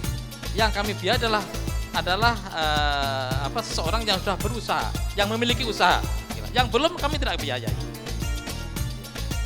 Ya terima kasih Pak Agus dan juga Pak Faruk ya dari Bang Siska. Sebenarnya ini saya secara pribadi Pak, sebenarnya saya ngelihat apa yang dilakukan oleh Bang Siska ini adalah satu benar-benar contoh praktek dari, mungkin saya dari sini saya belajar doang ya, utang piutang dalam Islam itu dibolehkan dengan akad qardul hasan ya Pak ya. Qardul hasan itu pinjaman kebaikan kalau bahasanya. Jadi kalau misalnya pinjaman kebaikan, qardul hasan itu dalam syariah artinya ya pinjam pokok kembali pokok gitu tanpa tambahan dan memang membawa kebaikan tadi ya Pak ya, gembira gitu ya akhirnya teman-teman yang punya usaha dan ternyata nasabah Bang Siska pun bukan nasabah, mitra. Jadi memang yang akad muamalah ini dengan kita dengan kita benar-benar menghindari riba, tolong menolong juga dengan akad qardul hasan, terus juga bermitra untuk berusaha, ini menjadi ini sesuatu saya pribadi tuh terima kasih sekali sudah mencerahkan secara praktek gitu di talk show malam hari ini. Terima kasih untuk Bang Siska, Pak Agus dan tim. Tambahan barangkali boleh, Pak. Mbak Nisa ya, kami itu ada 3 tahap dalam pembiayaan ini. Yang pertama pembebasan rentenir, itu menjadi target utama. Kemudian setelah itu kita memberikan pinjaman yang lunak tadi ya, sampai dengan bebas rentenir. Begitu dia sudah mulai berdaya, mampu, kita berikan pinjaman yang semi komersial. Jadi silahkan karena sudah mentas tadi ya, bebas rentenir, sudah produktif begitu, kita hantar kepada lembaga keuangan syariah dan kami subsidi marginnya. Jadi kalau marginnya 10, kami berikan 5, gitu kan. Kemudian ada beberapa yang sudah betul-betul bebas rentenir, sudah mandiri, kita persilahkan kepada bank komersial. Artinya mengambil kebijakan secara komersial ke bank syariah. Dan mereka sudah punya track record selama kita pegang tadi ya, selama kita obati tadi. Sehingga bank yang akan memberikan pembiayaan ini sangat senang sekali. Karena apa? Seluruh track record si A ini, usahanya bagaimana, karakternya bagaimana, cara angsurnya bagaimana, sudah ada di kami semuanya. Kami memberikan biaya ini tidak, walaupun tadi tanpa bunga, tanpa biaya, tanpa denda, kami persis seperti bank. Ya, juga ada pendaftarannya, ada asesmennya, ada angsurannya, ada laporan keuangannya. Kami punya sistem micro banking juga. Setiap saat kita bisa mengenerate berapa laporan keuangan hari ini, berapa yang mengangsur, berapa yang outstanding, bagaimana laba ruginya. Cuman bukan laba rugi ya istilahnya ya. Kita nggak membuat laba rugi. Bagaimana balance sheet-nya dan sebagainya. Kami setiap hari bisa jadi seperti itu. Jadi persis seperti bank. Menjalankan fungsi bank dan ada kunci pemberdayaan tadi juga ya Pak. Ini mungkin kalau dari Amel atau Greget kalau mau ada mengomentari, menambah bantuan atau menanggapi silakan. Aku mau menambahkan satu Boleh, sudut pandang ya, terutama dari penjelasan Pak Agus nih, Masya Allah banget ya sebenarnya, bahwa kita mengharapkan juga nih banyak lembaga-lembaga zakat yang ada di luar sana juga melakukan hal yang sama ya, tentunya memberdayakan, membina UMKM gitu ya, atau UKM tadi kalau istilahnya Pak Agus, untuk memberikan pinjaman-pinjaman yang sifatnya qardul hasan, yang tidak memberatkan dan bisa bebas riba ibaratnya ya. Karena itu menjadi cita-cita kita semua ya sebagai muslim gitu. Nah di sisi lainnya, karena tadi ya sebenarnya fundingnya itu dari mana? Dari orang-orang yang bayar zakat, orang-orang yang bayar infak sedekah melalui lembaga zakat. Nah ini juga buat kita semuanya nih, jangan lupa bayar zakatnya, jangan lupa infak sedekahnya melalui lembaga zakat. Nah itu insya Allah kalau dari ceritanya Pak Agus kan diputarnya itu untuk suatu hal kebaikan yang investasi akhirat juga ya Pak ya. Jadi kita bayar zakat gitu ya, dan uang kita nggak berhenti di sana ya Pak ya, diputarkan kebaikan lagi melalui program-programnya, misalnya kalau contohnya di programnya Pak Agus di Bank Ziska gitu. Jadi Masya Allah banget gitu, dari sisi kita bayar zakatnya dan diputarkan kembali, jadi memang nggak habis-habis gitu. Jadi saya pernah ingat nih ada salah satu quotes, saya lupa baca di mana, intinya bahwa kita mungkin nggak bisa mengubah dunia, tapi kita bisa mengubah dunianya seseorang gitu. Kita bayar zakat, mungkin bayar zakatnya nggak banyak, 1 juta. Mas Greget udah senyum-senyum nih. Masya Allah banget ini, quotesnya dari mana ini? Kita bayar zakat mungkin nggak banyak, mungkin 500.000 atau 1 juta gitu ya. Kita nggak bisa ngubah dunia dengan 1 juta itu. Tapi kalau dengar penjelasannya Pak Agus tadi, ngasih qardul hasan yang cuma 200.000, 500.000 itu bisa mengubah dunianya seseorang loh. Penjual bakso lah atau pedagang-pedagang yang ada di pasar gitu. Jadi Masya Allah banget sebenarnya ya kalau kita mengerjakan nilai-nilai keislaman secara menyeluruh gitu. Jadikan way of life kita. Ya, syariah as a way of life gitu. Jadi 2,5%-nya kita dari zakat itu bisa jadi 100%-nya orang lain gitu. Jadi jangan pernah dilupakan, masih hari Jumat, Jumat penuh berkah. Sedekah Zisohnya bisa lewat online ya Bapak Ibu, bisa langsung buka aplikasi mobile bankingnya untuk Zisohnya. Silakan mungkin Mas Greget ada mau tambahkan. Ya, mumpung bahas zakat, kita kan habis gajian nih, tanggal 25 misalnya yang pada gajian bisa bayar zakat. Nah kembali ke Bank Ziska tadi, kebetulan saya dulu bekerja di salah satu lembaga zakat Pak, yang cukup pionir di awal-awal tahun 90-an.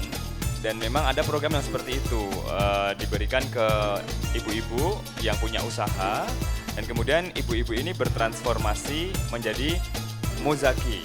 Nah sebenarnya tadi saya ingin bertanya ke Pak Agus gitu ya, kunci dari sustainability atau keberlanjutan funding, financing, dan pengelolaan uangnya di mana? Ternyata kuncinya di transformasi tadi gitu. Nah yang menjadi menarik adalah, tadi misalnya yang nggak bisa bayar ya nggak apa-apa gitu kan ya. Nah itu perlu kita teliti sih, bahwa ternyata Islam dalam mengelola keuangan itu ada aspek-aspek humanisnya, dan dari humanis itu memunculkan yang namanya trust. Nah ini yang sebenarnya Bank Ziska bisa angkat lebih jauh mungkin ke dunia internasional juga ya, bagaimana trust itu terbentuk Bapak. Itu yang ingin, kalau saya sebagai peneliti misalnya ya, saya tertarik di situ gitu ya.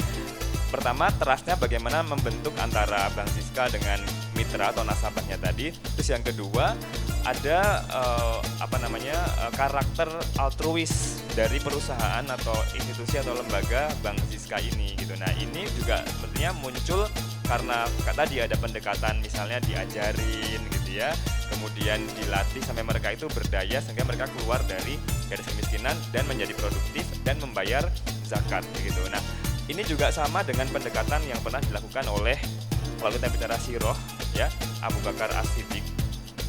Pada zaman Abu Bakar As-Siddiq itu rakyatnya itu mendapatkan jaminan pendapatan minimum 10 dinar, tahun berikutnya naik 20 dinar. Menurut penelitian atau komentar-komentar orang-orang saat ini membuat orang malas gitu kan, karena lu kok dikasih tanpa dia bekerja dapat gaji gitu ya. Tapi ternyata justru ketika mereka mendapatkan gaji, mereka mulai berpikir tentang aktualisasi diri begitu. Nah, jadi pendekatannya dibalik gitu. Motivasi itu muncul ketika mereka sudah bisa memenuhi kebutuhannya. Nah, ini sepertinya juga sama gitu, pendekatannya adalah diberdayakan dulu. Jadi tidak dilihat hanya sebagai masalah bahwa mereka ada di bawah garis kemiskinan. Plus juga kalau kita bicara siroh lagi, sepertinya Bang Siska sudah sangat mempraktekkan berbagai siroh-siroh atau teori-teori ekonomi yang dikeluarkan dan dipraktekkan oleh Khalifah gitu ya. Dulu pada zaman Umar bin Khattab dan Umar bin Abdul Aziz, kemiskinan 0% tercapai dalam 2 tahun. Dan ternyata bukan hanya karena pembagian zakat, tapi pembagian zakat itu diikuti oleh entrepreneurship. Nah, itu juga Bang Siska melakukan itu dengan sangat luar biasa, plus ada kategorisasi tadi. Ada yang mereka diberikan grant, Qardul Hasan gitu ya. Kemudian diberikan qard aja, kembali pokok, dan diberikan pembiayaan komersil yang memberikan hasil, yang juga memberikan satu sustainability financing ke Bang Siska. Begitu sih kalau kita bicara secara teori ya, Mbak Anissa. Gitu. Iya, kami memang demikian, ya, Mas. Bapak sekalian, yang kami lakukan ini kalau tidak pernah melihat langsung barangkali ini seperti sesuatu yang tidak mungkin gitu ya. Tadi ceritakan bahwa uang 500.000 buat kita mungkin begitu kecil gitu ya, dan begitu kurang manfaatnya. Tapi buat keluarga di kampung, ya, pengusaha ultramikro dengan 500.000 dia bisa berjualan. Dari berjualan dia bisa mendapatkan keuntungan, dan keuntungan itu bisa menggerakkan roda rumah tangga. Nah, ini sangat simpel sekali ekonominya. Jadi tidak begitu muluk-muluk. Jangan mau beli HP, beli motor, beli wuling gitu kan. Jadi ketika keluarga ini bisa hidup dengan sejahtera dengan apa yang dilakukan dengan usaha ultramikronya, itu sudah sangat begitu bahagianya. Jadi dengan 500.000 itu sudah bisa membahagiakan orang dan menjaga harkat keluarga dari kemiskinan. Ini dasar sekali. Tapi memang rentan gitu. Begitu keluarganya sakit, begitu keluarganya akan ke sekolah gitu kan ya. Ke sekolah, melanjutkan sekolah, pasti terganggu modal usahanya. Nah, dia datang ke bank, nggak mungkin tidak pengen bank. Itulah Bang Siska masuk ke situ. Jadi memang kami masuk dalam segmen yang di ranah-ranah yang lembaga keuangan yang lain tidak bisa masuk karena regulasi. Ya. Saya kira bank nggak masuk karena regulasinya. Nggak mungkin bank membiayai tanpa kolateral, tanpa bunga, tanpa margin gitu kan. Pasti nggak mungkin. Ya. Tapi kami masuk di situ karena sektor itu atau segmen itu cukup banyak sekali di masyarakat. Dan ini kalau bukan kita, siapa yang perhatikan mereka itu? Nah, saya kira ini menjadi sangat penting. Nilai altruisme tadi itu menjadi penting sekali. Kita nggak boleh egois lah. Kita punya uang, ayolah kita bersedekah, kita berzakat. Dan untuk siapa? Untuk teman-teman kita, untuk saudara-saudara kita semuanya. Saya kira demikian ini Mbak. Terima kasih Pak Agus. Jadi kalau misalnya kita seringnya, saya mau zakat siswa yang keluarga dekat aja, yang penting saya tahu tujuannya tuh endingnya di mana. Tapi kalau teman-teman mungkin bisa menyalurkan ziswafnya ke lembaga-lembaga yang memang sudah ada program-program khususnya, itu justru akan berdampak jauh lebih besar lagi seperti itu. Jadi mungkin dari perencanaan keuangan, beda lagi ya Mel ya, mungkin kalau perencanaan keuangan kalau kita merencanakan mungkin dari sisi spending aja, tapi termasuk juga spending ziswafnya. Jadi mungkin teman-teman nanti bisa mengalokasikan beberapa pos alokasi ziswafnya ke lembaga-lembaga yang sudah memiliki program. Contohnya ini langsung didatangkan oleh Bang Siska. Nah, daripada saya tanya-tanya terus, saya akan kembalikan lagi ke floor. Ada yang mau bertanya, silakan mungkin ibu yang di depan, nanti ibu yang di belakang. Aduh, ada dua nih, saya bingung yang mana. Yang di kiri itu yang berdiri sama yang di depan dulu ya. Nanti kalau ada waktu kita akan tanya lagi. Yang sini dulu, Bu. Oh, yang ini. Oh ya silahkan. Ini ada 3 ya, Mas. Nanti di ibu yang itu, yang di sana yang belakang. Terima kasih Pak. Kita satu-satu lagi ya. Assalamualaikum warahmatullahi wabarakatuh. Waalaikumsalam warahmatullahi wabarakatuh. Saya ingin tanyakan pada Pak Agus, mungkin lebih tepat, siapa yang mempunyai secara personal, yang mempunyai ide menciptakan Bank Siska? Terus impian apa yang akan dicapai, impian terbesar apa yang akan dicapai oleh Bank Siska? Terima kasih. Terima kasih. Ibu dari mana Ibu? Warahmatullahi wabarakatuh. Waalaikumsalam. Dari Ponorogo. Ibu dengan nama Ibu? Ibu Siti Alfiah Sulaladin. Siti Alfiah, terima kasih Ibu. Terima kasih. Silakan mungkin. Langsung aja ya. dijawab. Iya. Baik, terima kasih. Jadi Bank Siska ini idenya adalah dari Lazis Muhammadiyah Jawa Timur. Jadi kami sudah cukup lama memberikan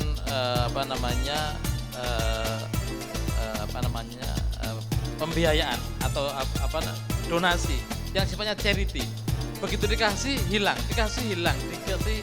Jadi sepertinya tidak ada yang membekas. Nah, kemudian coba dikonsep dengan konsep perbankan, karena perbankan itu pasti kalau utang masih nyaur gitu. Nah, dan itu yang sebenarnya menjadi kenapa NPL-nya menjadi 0 gitu ya. Kami setiap bulan itu memberikan tausiah, pengajian lah. Seluruh mitra Bank Siska yang meminjam Konsul Hasan tadi itu, setiap angsuran, setiap pencairan kita berikan tausiah ringan ya. Pentingnya berusaha, pentingnya menjaga kehormatan keluarga, pentingnya membayar hutang dan lain sebagainya. Itu terjadi terus dan terinternalisasi sehingga sampai mereka tuh merasa bersalah kalau tidak membayar hutang. Nah inilah, ini saya kira ini menjadi penting. Ketika kita berikan tausiah, kita berikan ceramah-ceramah ringan gitu kan, mereka sampai merasa bersalah kalau tidak membayar, merasa bersalah kalau tidak berusaha. Sudah diberikan pembiayaan tidak berusaha, itu juga merasa bersalah.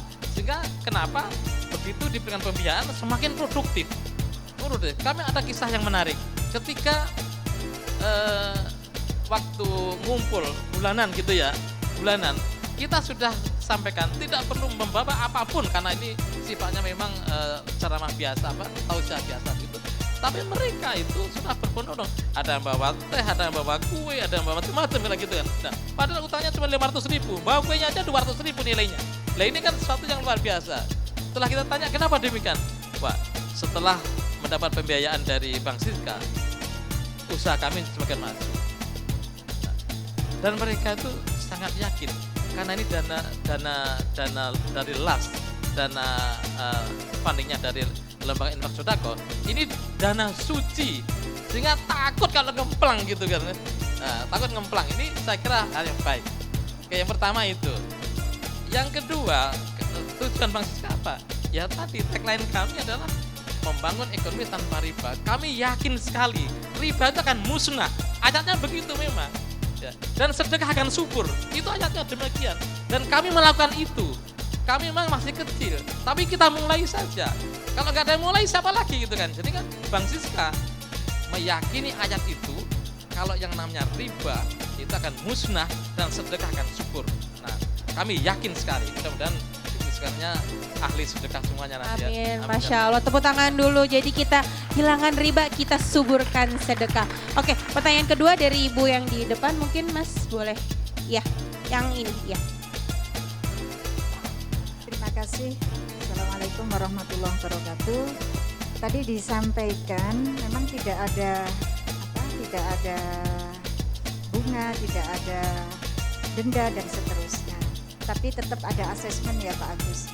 Nah, saya ingin tahu nih kira-kira asesmennya seperti apa? Apakah seperti bank-bank konvensional lain ada pertimbangan usia, penyakit yang diderita, lalu kemudian asesmen terhadap usaha, itu yang pertama. Terus yang kedua, untuk pemanfaatan dana itu apakah semua hanya untuk usaha ya?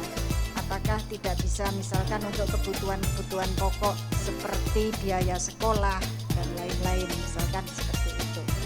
Kemudian yang ketiga, mohon maaf agak banyak ya. Selama berpraktek saya tidak tahu ya Bang Siska mempraktekkan seperti itu yang luar biasa itu sudah berapa tahun kira-kira ini perbandingan yang bisa tumbuh subur bahkan menjadi muzaki dengan yang gagal bayar tidak bisa mengembalikan pinjamannya kira-kira berapa persen Pak? Terima kasih. Ya, ini Ibu namanya dari mana Ibu? Saya dari Jawa Timur, Ibu Siti Nurdia. Terima kasih Ibu Siti. Iya. Mungkin langsung sama Pak Agus lagi nih Pak. Baik, terima kasih. Jadi saya jawab dari yang terakhir tadi Bu ya. Kalau yang gagal bayar sampai hari ini itu hanya 3. Itu pun karena meninggal dunia kena COVID. Dan itu memang karena akad di awalnya ketika meninggal dunia sudah dianggap lunas, berarti kita anggap bukan suatu gagal bayar, yaitu musibah yang memang harus kita tolong. Nah, kemudian bagaimana asesmennya? Asesmennya simple. Kami melihat usahanya visible atau tidak, itu saja. Dan punya semangat berusaha atau tidak, itu saja Bu. Jadi simple sekali. Jadi ketika usahanya visible dan masih semangat berusaha, kita biayai. Kalau usahanya nggak visible, pasti nggak kita biayai. Kami hanya membiayai usaha yang visible menurut penilaian kami. Dan punya semangat yang luar biasa ketika yang bersangkutan berusaha. Itu saja. Semangat bekerja, usahanya visible. Pasti kita. Umur kita tidak begitu masalah. Ada mitra kami yang usia 70. Itu datang bank ditolak bolak-balik gitu kan ya, bank-bank di sana nggak bolak-balik, terus akhirnya ya sudahlah kita biayai. Alhamdulillah lancar sampai hari ini dan mereka masih eksis dan dari hasil usahanya bisa membiayai keluarganya. Jadi saya katakan dengan modal 500.000 mereka bisa mengenerate profit sampai dengan 150.000. 150.000 itu sudah bisa membiayai satu keluarga 1 hari di kampung. Jadi buat sekalian, zakat panjenengan semuanya, infak panjenengan semuanya sangat penting, sangat berharga dan bisa menolong kehormatan keluarga, satu keluarga. Nah kemudian yang kedua terkait apakah tidak membiayai yang lain? Tidak, kami hanya membiayai sektor produktif saja. Kalau yang terkait yang lain-lain kami belum, ya, sampai hari ini belum, karena memang kami tidak masuk di sektor itu. Sektor kami sektor produktif. Jadi betul-betul ingin menghidupkan ekonomi masyarakat, ekonomi kaum marginal yang ultra mikro ukurannya, kecil sekali. Modalnya omsetnya paling 300.000, 500.000 sehari. Saya kira demikian. Terjawab semua Bu? Alhamdulillah. Terima kasih Pak Agus. Ini pertanyaan terakhir dari Ibu yang mana nih? Ada dua terakhir ya, diambil yang di ujung sana karena mungkin waktu juga. Nah, kenapa? Oh laki-laki katanya. Silakan ada yang mau. Nah di ujung sana sebelah kanan yang mungkin pakai jas. Nanti habis ini bisa ngobrol-ngobrol ya Bu setelah turun. Silakan mungkin terakhir. Ya. Baik, Assalamualaikum warahmatullahi wabarakatuh. Saya mungkin 2 pertanyaan sama ke Pak Agus dan Mas Greget dan Mbak Dewi ya. Untuk Pak Agus, pertanyaan saya adalah ketika nasabah itu ya, jadi ultramikro itu sudah mendapat pembiayaan, bagaimana memagari agar si pengusaha ini tidak kembali ke masa lalunya? Misalkan ya tadi ya, saya ngeliat tadi ngeri banget tuh, satu nasabah itu dikepung 40 rentenir atau ditagih 40 rentenir. Jadi bagaimana pengamanan? Terus yang kedua, kembali ke judulnya nih Mas Greget dan Mbak Dewi. Kalau ngelihat judul kan buy pay later ya. Berarti pay later kita asumsikan haram gitu kan. Tapi ternyata kan enggak nih. Ngawang-ngawang gitu kan. Jadi pertanyaannya, kalau ada pay later syariah yang mengambil keuntungan dengan syariah, itu kan boleh gitu. Tapi kita juga dihadapkan dengan bagaimana mencegah budaya konsumtif. Tadi kan Mbak Dewi bilang masa sampai beli token aja pay later gitu kan. Token kan 100.000. Betul. pertanyaannya nih bagaimana mengaturnya agar satu sisi industri keuangan mesti tumbuh ya. Sisi lain kan kita nggak bisa berdiam diri dari mungkin pola konsumsi mengakibatkan kita tuh nggak bisa lagi membedakan mana butuh, kemudian mana gaya hidup, kemudian kapan mesti berutang, kapan enggak gitu. Nah itu mungkin 2 pertanyaan. Terima kasih. Terima kasih. Ini dengan Mas siapa? Dengan Irham. Irham dari? Dari Pamulang. Dari Pamulang, terima kasih. Pertanyaan kedua ini adalah summary yang saya udah muter-muter gimana saya menyimpulkan kembali lagi ke judul. Alhamdulillah langsung dijawab, jadi pertanyaan kedua nanti mungkin bisa sekalian kasih closing statement dari judul kita ini. Jadi kita akan beneran buy pay later atau bagaimana. Kemudian pertanyaan yang pertama nanti mungkin bisa spesifik ke Pak Agus ya Pak ya. Untuk gimana biar bisa move on gitu Pak. Jadi udah terjerat, udah sukses, udah lanjut. Gimana nih biar bisa move on dan gak balik lagi ke masa lalu yang kelam itu ya Mas Irham ya. Silakan. Baik, terima kasih. Ini pertanyaan luar biasa ini. Itu menjadi PR kami memang. Tapi yang kami lakukan adalah begini Mas ya. Kami setiap bulan itu selalu mengumpulkan seluruh, ini tidak dalam satu waktu ya. Dalam satu bulan itu mengumpulkan seluruh mitra kami atau nasabah kami bahasanya dia. Ya. Yang kami lakukan adalah dengan cara memberikan pemahaman-pemahaman terhadap berbisnis secara Islam. Itu salah satu peran kami memang. Islamic Entrepreneurship itu betul-betul kita tanamkan kepada mitra kami ya, tentu dengan kadar yang sangat sederhana ya, karena mereka itu kan pendidikannya ada yang nggak sekolah, bahkan ada yang tidak bisa baca tulis, itu masih ada dan kami biayai. Jadi pakai cap jempol masih ada di tempat yang kami biayai itu ya. Tetapi ketika kita berikan pemahaman terhadap bagaimana berbisnis secara Islam, mereka sangat paham betul. Ya, prakteknya langsung betul. Nah, kemudian bagaimana caranya membentengi tadi selain dengan cara memberikan pemahaman, tausiah, kemudian pendampingan secara terus menerus. Bahkan kami sempat mengancam rentenir itu tanda tangan kontrak dengan kami. Mulai hari ini nggak boleh lagi datang rentenir ke tempat ini. Nah, sehingga kenapa demikian? Sehingga kami sudah membuat kampung bebas rentenir di Ponorogo yang meresmikan Pak Bupati ini. Saya kira kalau seluruh di Indonesia ini ada kampung-kampung bebas rentenir, ini menjadi benteng yang tadi itu. Lama-lama mati rentenirnya. Kenapa? Seluruh masyarakat sepakat menolak rentenir, gitu kan. Di Ponorogo sudah ada kampung bebas rentenir. Saya kira nanti di Pamulang juga perlu ada ya. Di Lenteng Agung juga ada, di Pasar Minggu juga ada, di Menteng juga ada barangkali. Kalau Menteng ini kelas tinggi ya, jadi sudah susah di. Saya kira begitu. Seluruh masyarakat harus sepakat rentenir harus kita hapus. Caranya gini, buat kantong-kantong di mana-mana itu bebas rentenir. Buktinya kami bisa. Bahkan yang meresmikan Pak Bupati. Pak Bupati ini pro dengan kami luar biasa aja. Jadi rentenir harus dihapus memang gitu kan. Saya kira begitu ya. Yang pay letter biar Mas. Iya. Siap, terima kasih banyak Pak Agus atas jawabannya. Tepuk tangan dulu dong. Semoga bisa menginspirasi dari Ponorogo, bisa ditularkan juga ke seluruh wilayah Indonesia. Seperti itu ya Pak Agus. Itu juga salah satu mimpi besar juga ya Pak ya. Yang tadi. Oke. Kesimpulan berarti nih. Ya, Bye-bye pay letter. karena udah habis waktunya ya. Ini nggak apa-apa. Kita lebih tadi kan telat 15 menit ya. Nggak apa-apa. Oke. Ini sebagai kesimpulan sekalian. Karena makin closing. malam makin ini ya. Tadi bilangnya masa lalu yang kelam gitu. Ya, Mas tadi Mas siapa namanya?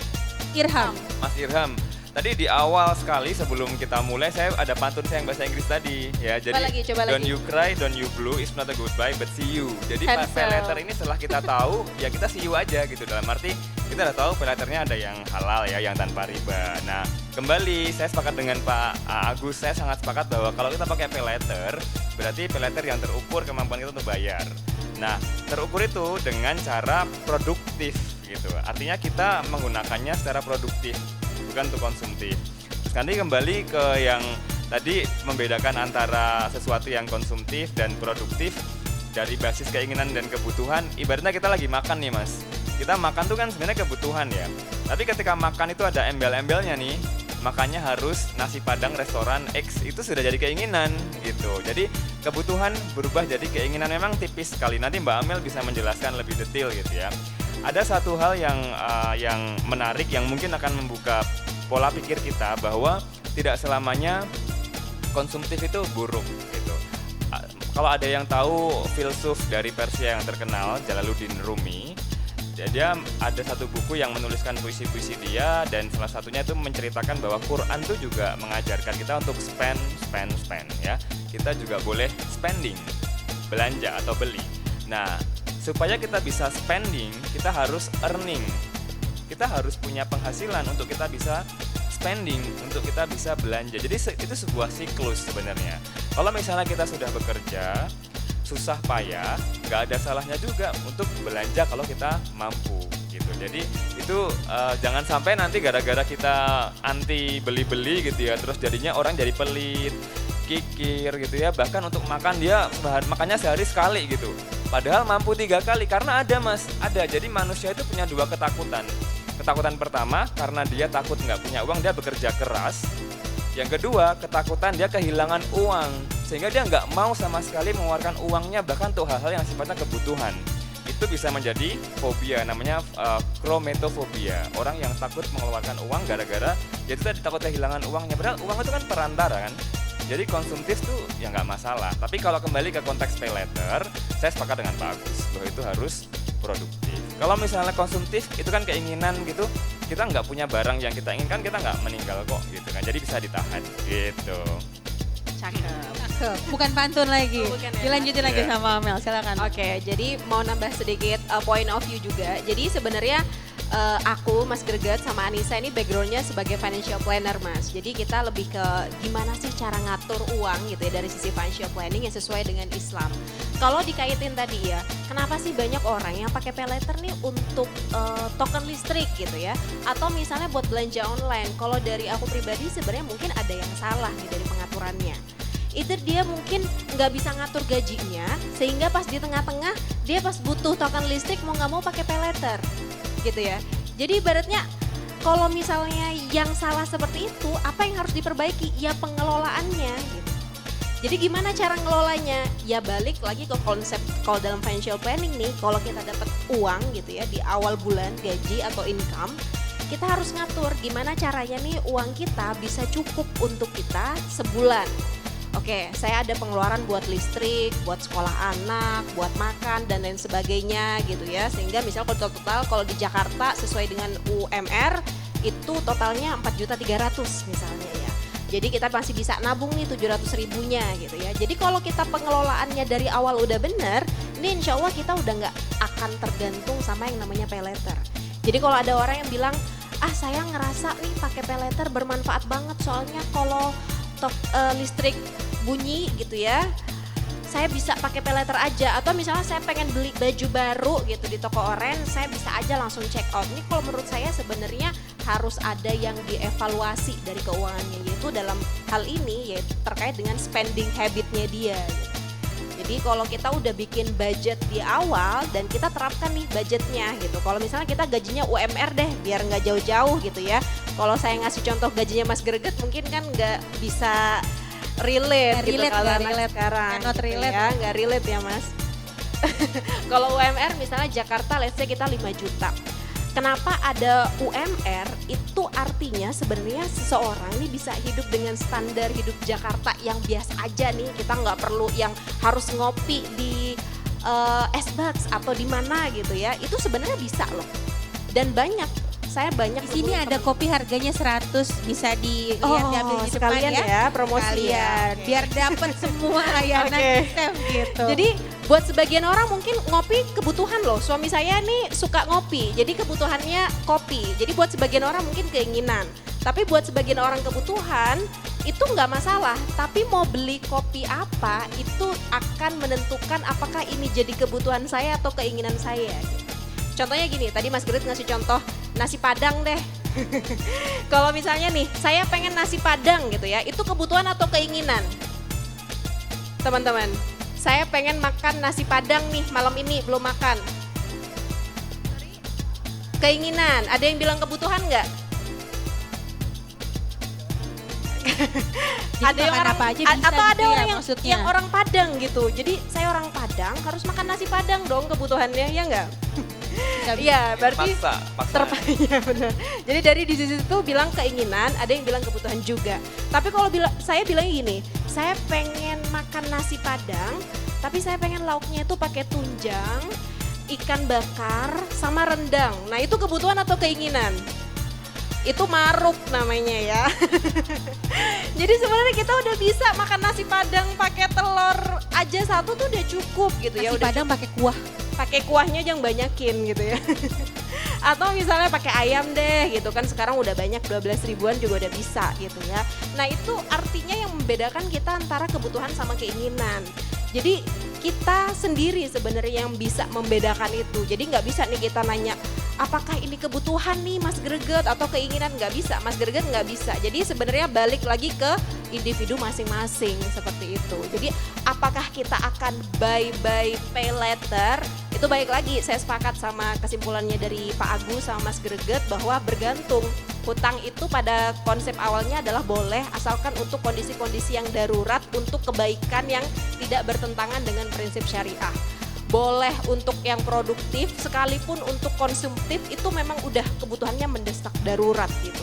Contohnya tadi kalau misalnya yang konsumtif itu ibaratnya kita mau ya biaya berobat gitu ya, anak sakit biaya berobat mau nggak mau ngutang gitu karena nggak punya BPJS dan segala macamnya. Nah itu boleh-boleh aja. Jadi kembali lagi ke konsepnya, hutang itu boleh asalkan kondisi darurat dan tidak bertentangan dengan prinsip syariah. Jadi kalaupun ada nih nanti pay later syariah gitu ya, gunakan dengan bijak. Karena nanti dunia ini sangat berkembang dan di luar sana, bisnis-bisnis sana itu punya inovasi-inovasi yang selalu terbaru gitu. Jadi gimana caranya kita ngontrol dan selalu update dengan yang terkini, selalu belajar hal-hal yang baru gitu ya, dan terutama yang terakhir ini mengontrol hawa nafsu supaya nggak terjebak sama hal-hal yang tadi itu gitu ya, dikit-dikit belanja online pakai pay later lah gitu ya, ganti HP yang terbaru juga pakai ngutang lah dan segala macamnya. Jadi memang kita sendiri yang bisa ngontrol gitu. Oke, terima kasih Amel, Mas Greget dan juga Pak Agus. Ya ini sebenarnya walaupun kita masih bisa lanjut go on and on gitu ya untuk ngobrol masalah ini gitu ya. Tapi kan waktu juga yang membatasi kita. Nanti kalau misalkan kita lanjut, Bapak Ibu nanti nggak sempat belanja. Jadi maksudnya saya akan memberikan waktu untuk Bapak Ibu semua mengunjungi pameran-pameran produk halal yang ada di ISEF.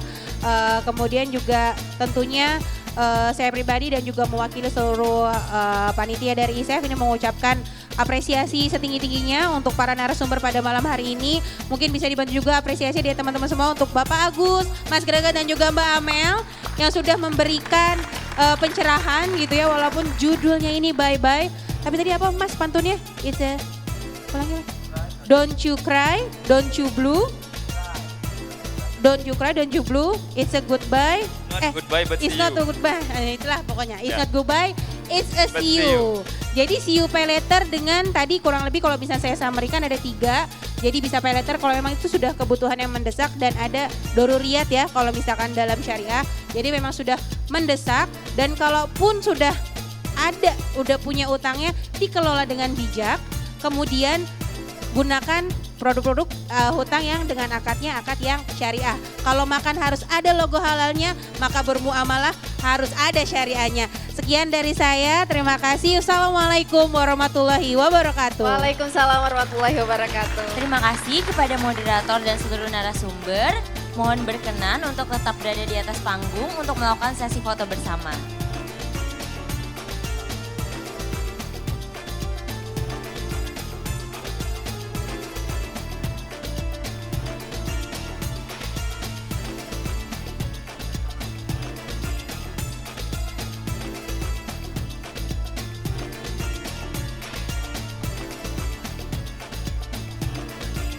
Oh ya, kepada Pak Wahyu, Direktur DEK dan juga Profesor Nafik dipersilakan untuk naik ke atas panggung untuk melakukan foto bersama.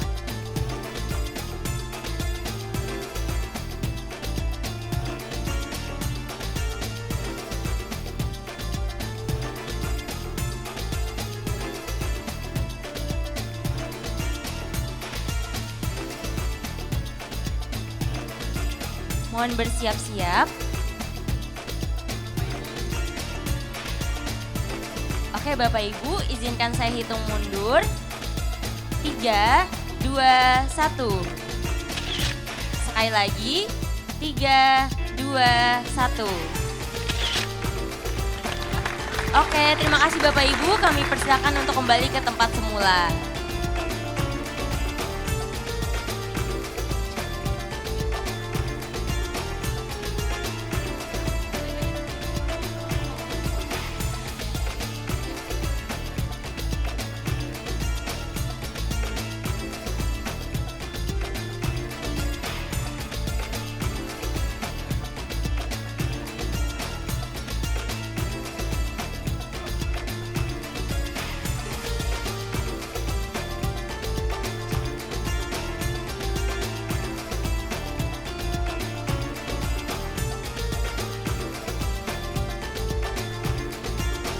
Baik, sekali lagi kami ucapkan terima kasih kepada narasumber dan tentu saja terima kasih atas antusiasme Bapak Ibu Sobat ISEF yang telah mengikuti sesi talk show kali ini. Tak lupa kami mengundang Bapak Ibu Sobat ISEF untuk mengunjungi berbagai pameran produk halal, lalu ada juga modest fashion, exhibition, booth lembaga keuangan syariah, dan masih banyak island-island syariah fair lainnya yang dapat dikunjungi. Selain itu, kami juga mengundang Bapak Ibu Sobat ISEF untuk mengikuti rangkaian acara Tablik Akbar yang insya Allah akan diadakan pada hari Sabtu 28 Oktober, serta ISEF Fun Walk pada hari Minggu 29 Oktober nanti. Jangan lupa untuk ikuti berbagai media sosial ISEF, salah satunya ada Instagram yaitu di @isef.id agar dapat terus memantau pelaksanaan berbagai kegiatan ISEF 2023.